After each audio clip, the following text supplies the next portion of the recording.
last week in July you won, and then Schulfe on July 21st. So I'd say the three of you have really been battling it out all summer, especially you when you are participating. Otherwise, it's like I said, it's wide open. Hello again, Trivialists. Welcome to the program. We are live. Greg Weaver is with us. Greg and I were just chatting about, we keep track of the results each week, and Greg wins almost certainly on a regular basis. Just in the last 5 weeks that we've had the show, he has won twice, and in the last 5 weeks, Ruby from Boston has won twice. Last week, Greg was not here, and she won. I think it's a she. And then Schulfe won July 21st. So these are the names that have been dominating the recent standings. Zach Pilates made a move, and he may not be available due to work schedules, etc. But anyway, it should be exciting from start to finish. Greg, what's new with you, and when do you gear up with First Friday, etc.? First Fridays will be starting here in September, so kids are back in school. Look at Mr. Calendar here. So I'm guessing First Friday will be next September 4th. So next Friday. Okay, Labor Day weekend. What's planned? Yeah. Anything special? No idea. That's not my department. No, that's fine. Okay. Well, Corey Smith, usually here with us as a panelist. He is working tonight at the Dobbin House, putting something together for future viewing here on Community Media. If you would like to be a banner sponsor, you can join this fine fleet of sponsors that we already have. Banner sponsors pay $80 a month, have creative input, help sponsor all the programming, live and otherwise, that we do here. And they include Gettysburg Railway, Adams County Community Foundation, Exchange Club of Hanover, Destination Gettysburg, Adams County Trout Unlimited, Classic Antique Innovations, and Gettysburg, or the Adams County chapter of the Pennsylvania Sports Hall of Fame. Thank you, one and all. If you would like to be a sponsor or a panelist, such as Greg Weaver is a panelist, you play along, you do Zoom from your home. We have all sorts of fascinating banner. Give us a call, 717-334-3000, or contact us online, communitymedia.net. So, Greg, we certainly want to thank you. You've been a loyal player all these many years. I think we started trivia during the height of the pandemic. The idea was to give viewers something to look forward to. So it's been a long run. Time flies. It's hard to believe it's been probably 6 years since we've had this program. Yeah, 6 years. And you've been, like I said, you've been here from day one, and we really appreciate you and all that you bring to the program. Do you need an agent as a result of all your appearances here on the show? Yeah, no, I don't think I will. Okay. All right. Well, it could happen. So I always say the next Ken Jennings. Do you ever play trivia when you're at home, that kind of thing, on TV? Not really, no. No? Okay. Yeah, sometimes a category can be right up your alley, and other times not so much. But Yeah. Sean Garrett is here. He does a great job putting this program together. We want to give him a tip of the cap, if I were wearing one. But Greg, anything else to report? No, not really. Okay.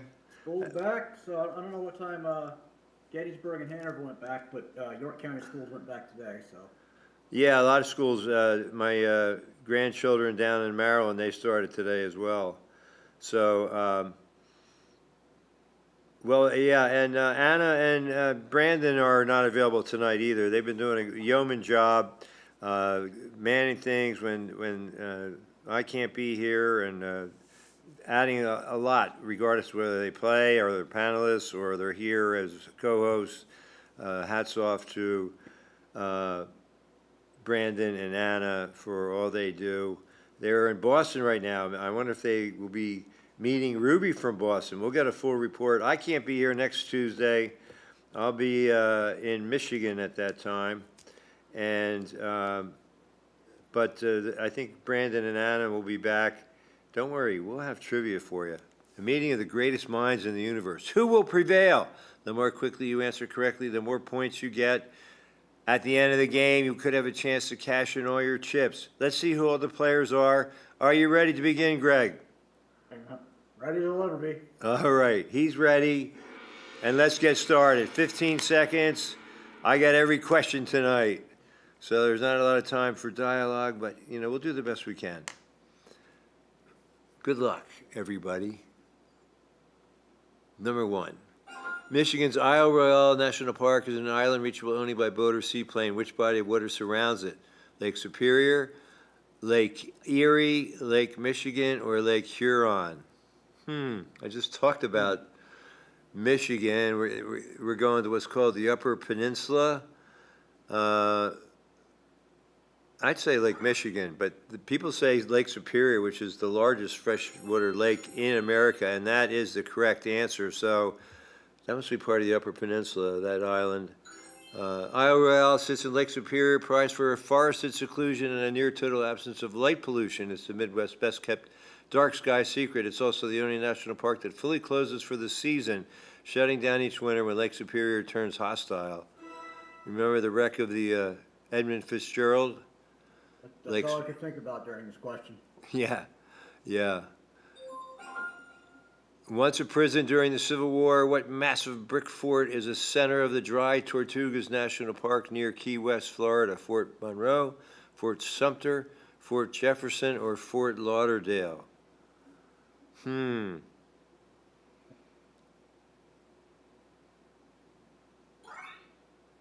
people say Fort Monroe. It was Fort Jefferson. Dang it, I was going to say that. Different president. Fort Jefferson, one of the largest brick structures in the Americas, hauled into place on a remote island 70 miles from Key West. Its most famous inmate was Dr. Samuel Mudd, in prison for setting the broken leg of John Wilkes Booth. The park's about 99% water, so most visitors come for the snorkeling. Fort sits in the middle of the Gulf of Mexico. A giant waterway. Okay, thank you. Why do park rangers encourage nighttime visitors to use red flashlights instead of white ones? Red light uses less power and increases battery efficiency. Red light repels mosquitoes. Red light is brighter over long distances. Red light preserves night vision and minimizes light disturbance. I know this one. Anybody who's ever been like light infantry in the military knows this one. Yeah, D sounded like the most logical. That's what I probably would have gone with. That's what the people say, and it is correct. Repels mosquitoes? If only it were so simple. Yeah. Your eyes need 20 to 30 minutes in darkness to fully adapt for night vision, and one blast of white light resets the clock for you and for everyone standing near you. Red light barely disturbs that adaptation, which is why astronomers and submarine crews have used it for the same reason. Red light also is less disrupting to sleep, etc. The Tin Man, number 9. In Roman mythology, who's the god of the sun? Helios, Ra, Sol, or Janus? Roman, not Greek. I believe technically 3 or no. Egyptian, is it? Is it? The sun god in Egyptian myth? Is it A? No, that's Greek. Sol. Okay. All right. Well, that was a good question. Sol. That makes sense. Casa del Sol, House of the Sun.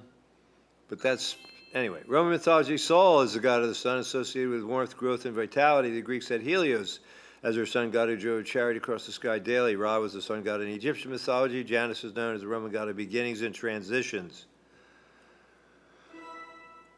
R.I.P. Dolly Parton leads the way. Greg Weaver second. Jerry Withhag.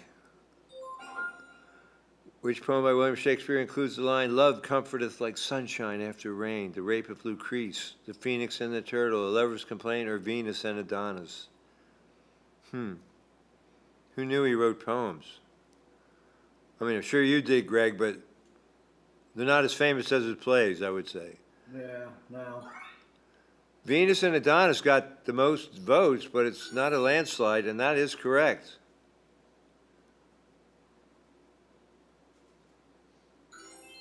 The line, "Love comforteth like sunshine after rain," is from William Shakespeare's narrative poem Venus and Adonis, which was published in 1593.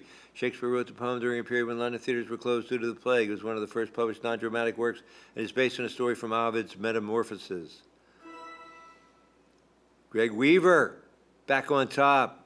R.I.P. Dolly Parton, second. What was the first of the 5 U.S. states admitted to the Union during the 20th century? Oklahoma, New Mexico, Alaska, or Arizona? Arizona was 1912, Alaska 1959, I think, or maybe even 58. I think it's Oklahoma. Oklahoma, 1907. No. Let's see. It is Oklahoma. I think New Mexico and Arizona were the same at the same time, 1912. Oklahoma became the 46th state on November 16, 1907. New Mexico and Arizona in 1912. Alaska and Hawaii both admitted in 1959. Eisenhower was president, and I was 8 years old. Breezy fourth, Dennis Weaver fifth, keeping it in the family. Double points established in 2020. What is the West Virginia park that is the newest national park in the country? New River Gorge, Shenandoah, Congaree, or Cuyahoga Valley?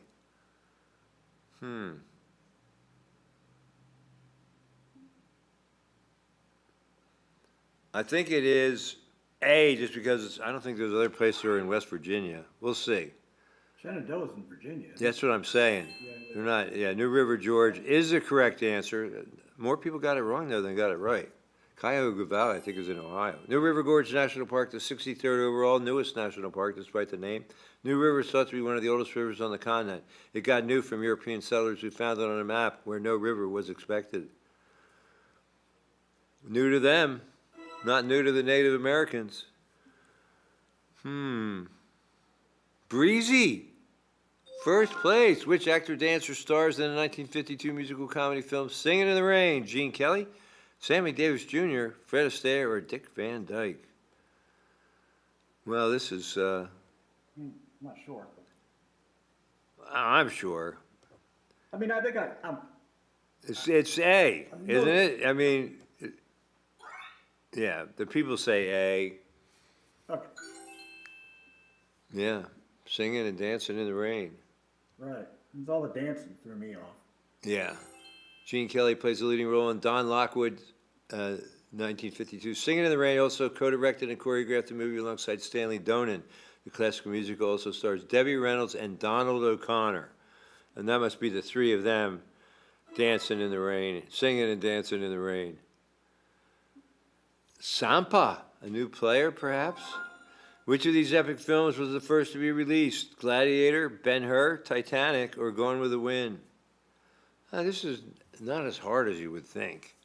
Gone with the Wind, 1939. Yes. Gladiator was Russell Crowe, and Titanic, those are more moderns. And Ben-Hur... Titanic was 95. Gladiator was, what, 2000? Yeah. 2000? So Gone with the Wind, definitely. Ben-Hur is probably in the 60s, something like that, Yeah. late 50s. Gone with the Wind in 1939 remains one of the most beloved and successful films in Hollywood history, winning 10 Academy Awards, including Best Picture, based on Margaret Mitchell's bestseller. The movie brought iconic characters like Scarlett O'Hara and Rhett Butler to life on the silver screen. Greg Weaver back on top, where he is accustomed, Schulfe third, waiting in the wings. In what state is Great Sand Dunes National Park and Preserve home to the highest altitude desert environment in North America? New Mexico, Utah, Arizona, or Colorado? Look at those dunes. This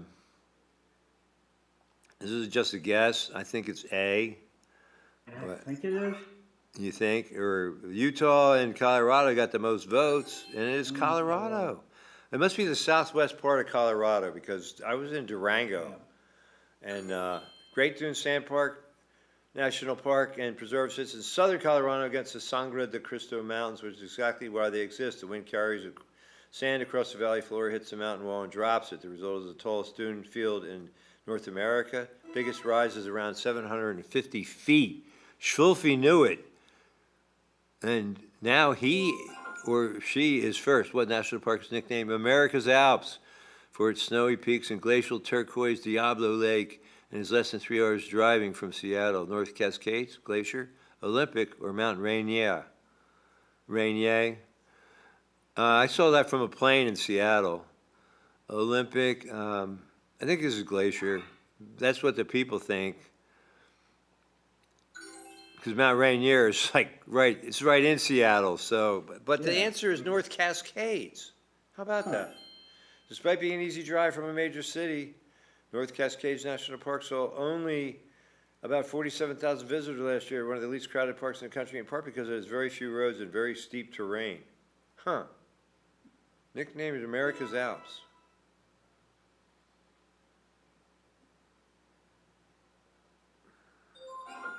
What is the name of the smash hit musical about a founding father of the U.S.? Jefferson, Washington, Franklin, or Hamilton?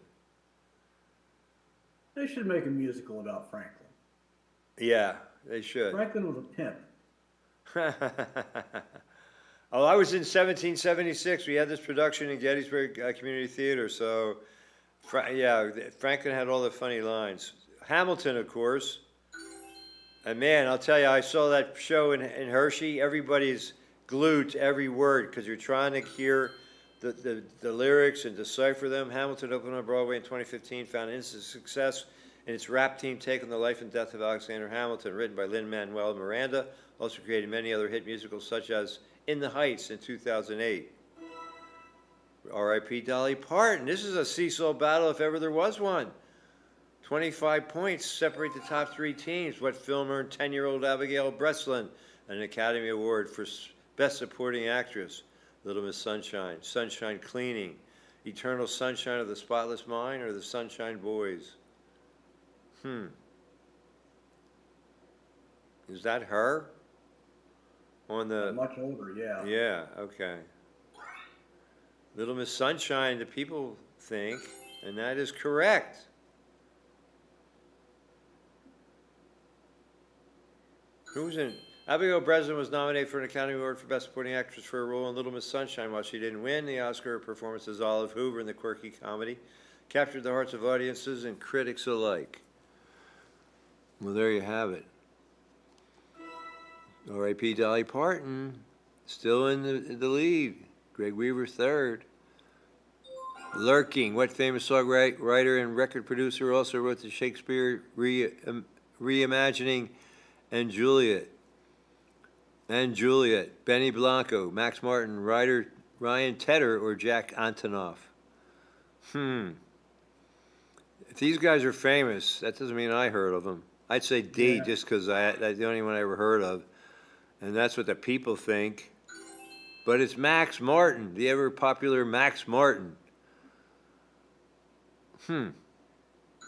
Max Martin's songwriter of hits like The Weeknd's Blinding Lights and Britney Spears' Baby One More Time lends his considerable catalog to End Juliet 2019. The show imagines Juliet of Romeo and Juliet waking up at the end of the play and reclaiming her life through a jukebox musical of something hits. R.I.P. Dolly Parton. The top three did not get that correct. The Dark Sky International Organization certifies parks around the world for light pollution. Their gold tier certifies the blank is clearly visible at night. International Space Station, Northern Lights, Milky Way Galaxy, or Saturn's rings. You have to have pretty good eyesight for some of these items. I don't think you're seeing Saturn's rings with your naked eye. No, that's what I'm saying. Yeah, it is Milky Way Galaxy. So the Northern Lights, you can't always see them, even if you have to be in a certain area further north. Dark Sky International has designed 18 U.S. national parks, including Grand Canyon, Death Valley, Joshua Tree, and Zion. Their gold tier certification goes to the truly dark places where you can see the Milky Way Galaxy clearly and catch phenomena about zodiacal light.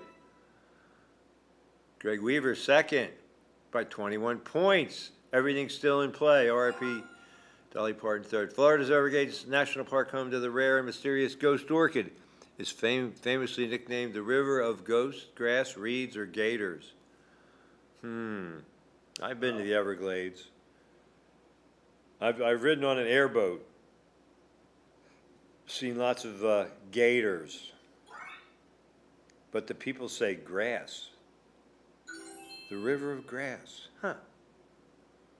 We'll find out why. It's a beautiful thing to learn. The nickname comes from conservationist Marjorie Stoneman Douglas, whose 1947 book, The Everglades River of Grass, rebranded what most people dismissed as a worthless swamp. It's an accurate description. The Everglades really is a river, just an extraordinarily wide and shallow one, creeping south through Sawgrass. 2-point differential. Greg Weaver just a tad behind. Double points to restore California's Channel Islands National Park. What destructive wild animal had to be eradicated from the islands by the thousands using helicopters? Rats, feral goats, wild pigs, or sheep? Ooh. Man, I don't know. By the thousands? Makes you think rats. Yeah, But wild pigs? that was wild pigs. Hmm. I knew they were wrecking Texas, but I didn't know we had wild boar in California. Well, yeah, I mean, through few centuries, sacred indigenous Americans for thousands of years, then converted into working ranch that ran sheep and pigs across land that had never evolved to handle them. The wild pigs stayed after ranching stopped, tearing up native plants and archaeological sites. The helicopter campaign was a success, I guess. I didn't get to read that part. Ruby from Boston.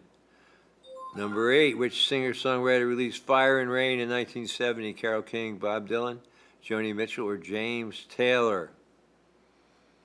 I've seen fire and I've seen rain.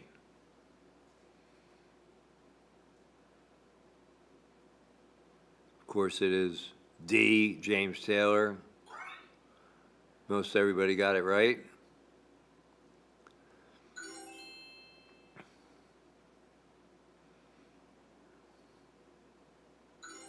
Fire and Rain was released by acclaimed singer-songwriter James Taylor. The poignant song became one of Taylor's signature hits, addressing themes of longing, loss, and reflection. He wrote it while grappling with the suicide of a friend, dealing with his own mental health issues, and navigating the challenges of life and fame.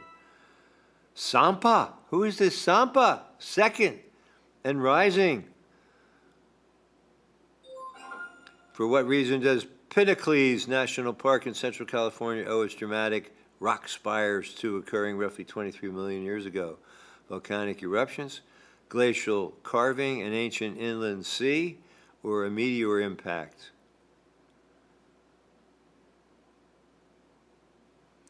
Would you have, well, glacial carving. The people say that. It must have been, no, you would think volcanic eruptions because of the climate, probably not too many glaciers there.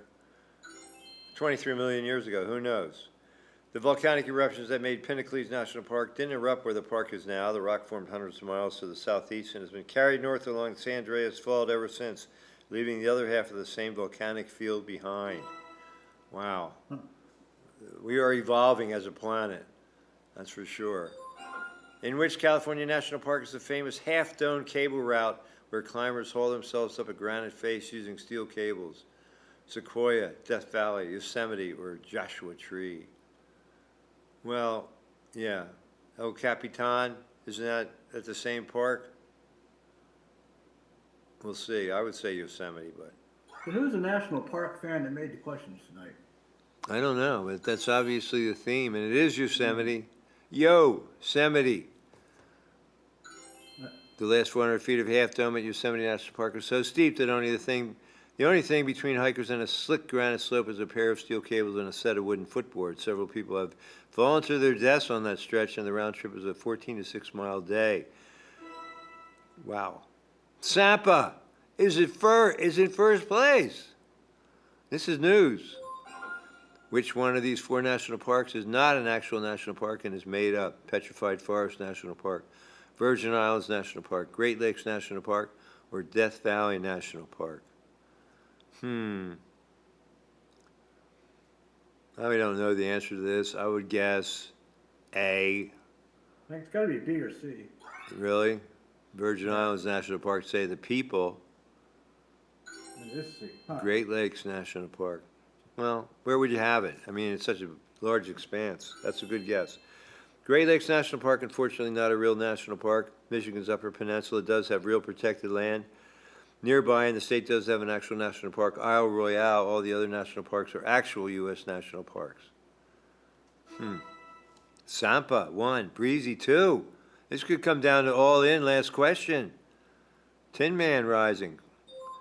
22. Which of these chewing gums was the first to hit the market in the United States? Juicy Fruit, Double Bubble, Black Jack, or Chiclets? They have the Old English C. Is that a clue? The style of print? I think blackjack is probably pretty old too. I don't know, double bubble, juicy fruit. Interesting, this is all, people say blackjack, and that is correct. Blackjack chewing gum.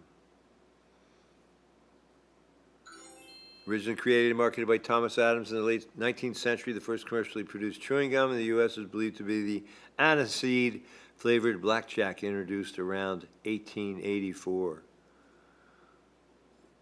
Like Ouzo. R.I.P. Dolly Parton, 4th. Greg Weaver, 5th. How will this play out? This is exciting. Which of these famous artworks was painted before the others?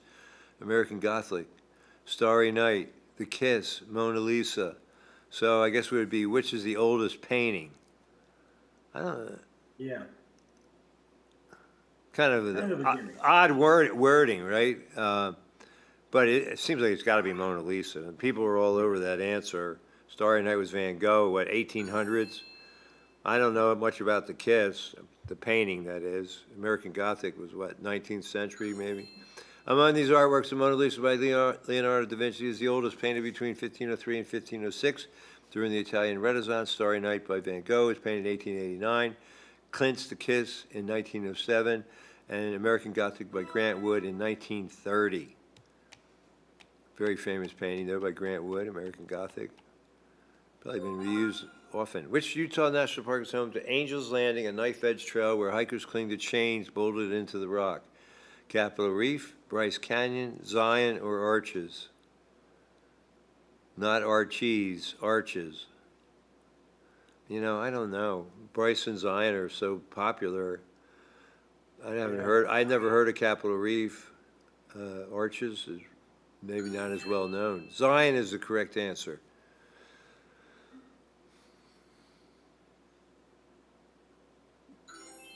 The final half mile of Angel's Landing runs along a fin of rock in Zion National Park with drop-offs on both sides, and at least 17 people have died from falls there. Zion now runs a permit lottery for the change section, largely to keep hikers from queuing up in the most exposed spot on the trail. That's a decent number of people falling to their deaths. It's enough to make you stay away from that particular area. What Kellogg's breakfast cereal was the first to hit supermarket shelves? All Bran, Corn Flakes, Frosted Flakes, or Rice Krispies? I know this one because they were running an insane asylum in Battle Creek, Michigan, and they thought this tasteless diet could curb urges. Corn Flakes. And also gave him away to use up moldy corn. No, created by Dr. John Harvey Kellogg and his younger brother Will Keith Kellogg in 1894, Corn Flakes began their journey as part of a vegetarian diet to aid digestion. First introduced to the market under the Battle Creek Toasted Corn Flake Company in 1906, Corn Flakes quickly garnered popularity. They are pretty bland, though. Gates of the Arctic, Kobuk Valley, Katmai, and Lake Clark are all national parks in the state of? I think the first part of that is the biggest clue. Yeah. It is the land of, it's the final frontier. You got to write it in, don't you? Okay. Well, it's got to be Alaska, right? I would think. That's what 85% of the people think. Alabams.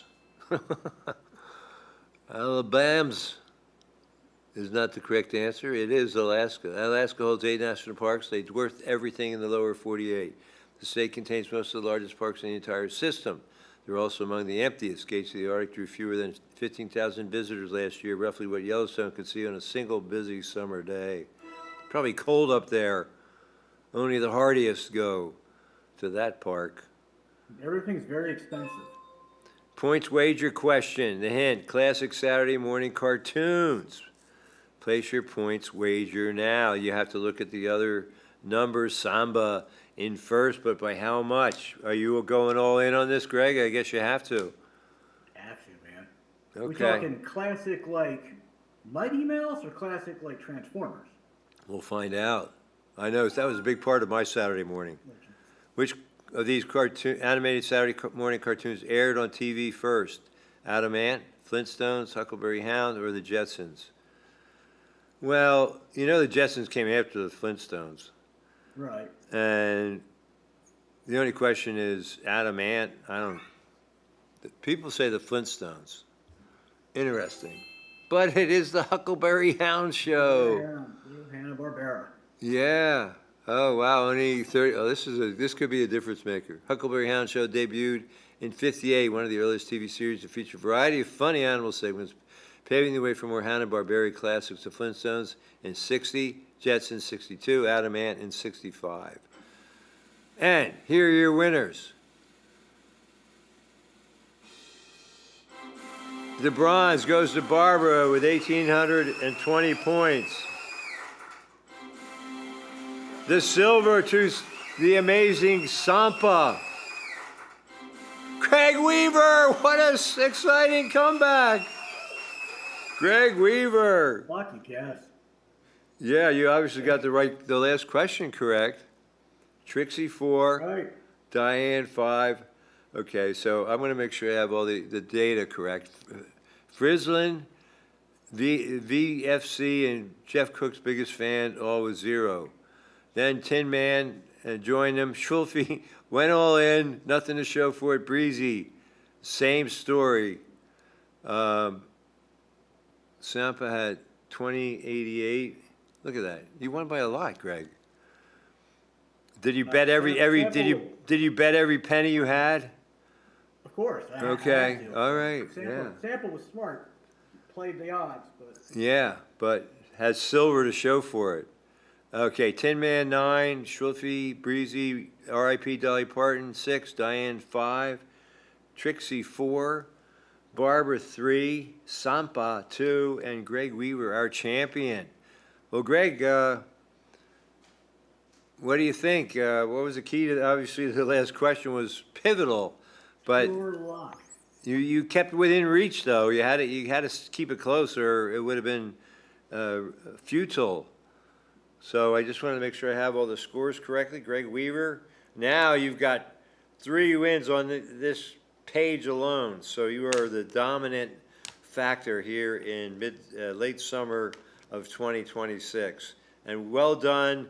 Trixie gets 10, Barbara bronze, Sampa silver, and Greg Weaver, our gold medal winner for the umpteenth time. So, Greg, thanks as always. Will you be here next week?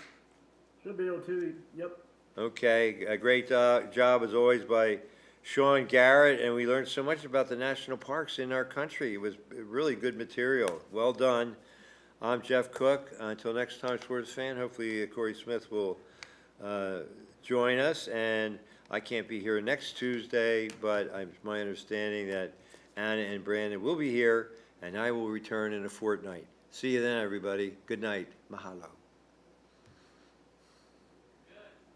This program is made possible by these municipalities through a portion of their cable franchise fees. Good. Hey, congrats. Nice. Thank you to our amazing sponsors. I feel bad when it's like that, man. That's the game. You know the rules. We would also like to thank all of our Patreon members. Because it makes up for last week when I didn't get my bid in.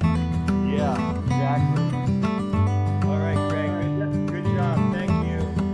Yep, have a good weekend. Community Media, celebrating who we are and what we do as a community. And be sure to follow us on all social media platforms. Thank you.